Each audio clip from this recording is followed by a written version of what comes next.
नमस्कार, रेवांचल न्यूज में आपका स्वागत है। जैसा कि आप जानते हैं कि मध्य प्रदेश की सरकार, भाजपा सरकार, गायों की दुर्दशा को रोकने के लिए पूरे प्रदेश भर में गौशालाओं का निर्माण करा रही है। इसके पहले जब कमलनाथ की सरकार आई थी तो उन्होंने भी ये ऐलान किया था कि हम ज़्यादा से ज़्यादा गौशालाओं का निर्माण करवाएंगे। ये इसलिए हो रहा था कि जो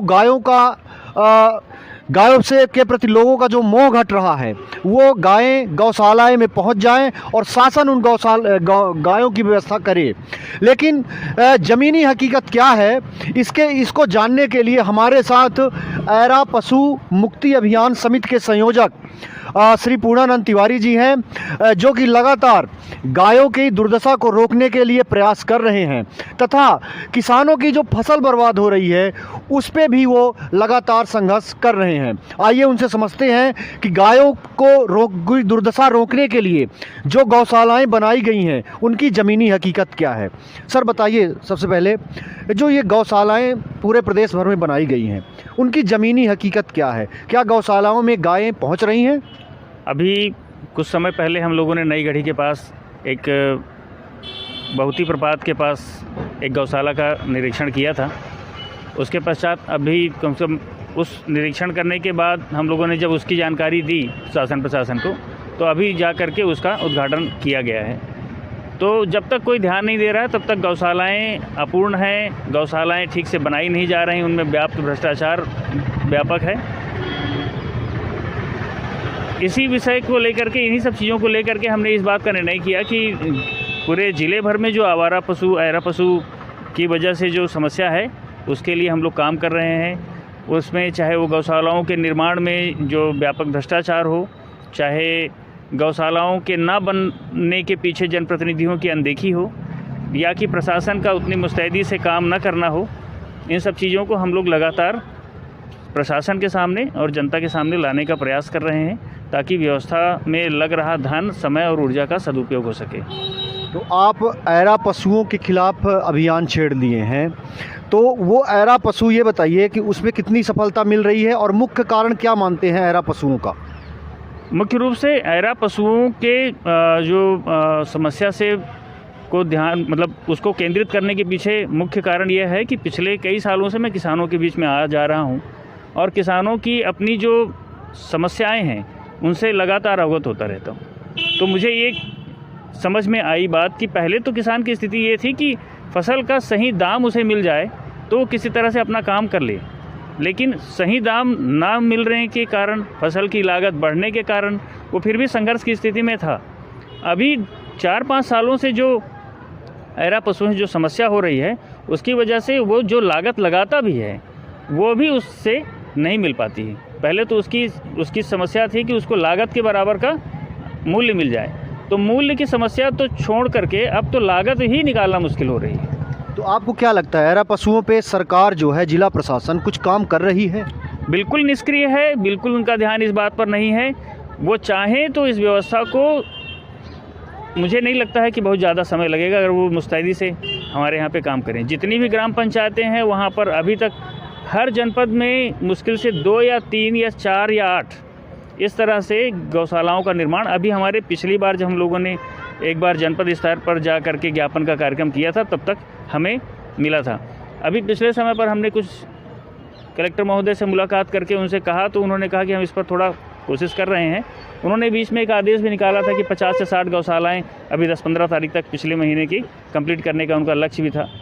लेकिन जिस तरह मैं देख पा रहा हूं कि इस पर कोई एक व्यवस्थित कार्य योजना ना बनाना प्रशासन की, मुझे लगता है कि इनकी तरफ से कोई बहुत मुस्तैदी से कोई काम नहीं हो रहा। मतलब कुल मिला के आपका कहना है कि इस मामले को हल्के में ले रहे हैं? हाँ, कोई भागीरथ प्रयास नहीं हो रहा? हाँ, बिल्कुल नहीं हो रहा है और जनप्रतिनिधियों का भी इस पर कोई खास रुझान नहीं है।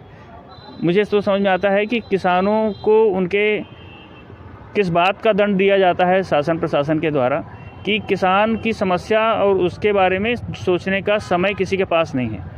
राजनेताओं को ठेकेदारी से फुर्सत नहीं है, उनको लगातार ग्राम पंचायतों में हो, चाहे वो जनपद स्तर पर हो, चाहे जिला स्तर पर हो, जो भी जनप्रतिनिधि लगभग जिनको जिम्मेदारी है वो कहीं ना कहीं ठेकेदारी में व्यस्त। अच्छा ये बताइए कि कि गौशालाएं तो आप मानते हैं ना कि पर्याप्त बन गई हैं, केवल क्रियान्वयन की कमी बाकी है, क्या मानते हैं आप? बिल्कुल नहीं, अभी तो गौशालाएँ बिल्कुल भी पर्याप्त नहीं हैं। हाँ। किसी भी कार्य योजना के आधार पर काम नहीं हो रहा है। एक ब्लॉक के अंदर मान लीजिए 70 से 80 या कि 100 ग्राम पंचायतें हैं, तो उन ग्राम पंचायतों में केवल 6 या 7 या 8 गौशालाओं का निर्माण हुआ है। उनसे कार्य योजना निकल के आ ही नहीं रही, गौशालाओं का निर्माण ही नहीं हो पा रहा है। एक अभी गदही ग्राम पंचायत में गौ अभ्यारण्य का जो प्रपोजल कलेक्टर महोदय ने भेजा था, उस पर कोई अभी तक आगे बात नहीं हुई। क्या 2-2 महीने, आप 4-4 महीने या 2-2 साल तक किसी चीज़ का निर्णय लेने के लिए लगा देंगे, तो फिर आप बनाएंगे कब और किसानों की समस्या से आप उनको मुक्त कब कराएंगे? अभी आप चाहे जितना ये बात का दावा करें कि आप बाण सागर का पानी ले आए, आप बाण सागर के पानी से किसानों की स्थिति को बदहाल करने से आप उनको उनकी समृद्धि बढ़ाएंगे, लेकिन अगर जानवर इसी तरह से रहेंगे तो आप चाहे लाख पानी बाण सागर के ले आइए, लेकिन किसानों की स्थिति में कोई सुधार आने की गुंजाइश नहीं है। तो कुछ कमियां तो किसानों की भी देखी जा सकती हैं ना, ये पशु तो आखिर उन्हीं के हैं, ये कैसे दूर होगा? देखिए, समस्या समाज के अंदर हमेशा से ही कुछ कमियां आती हैं।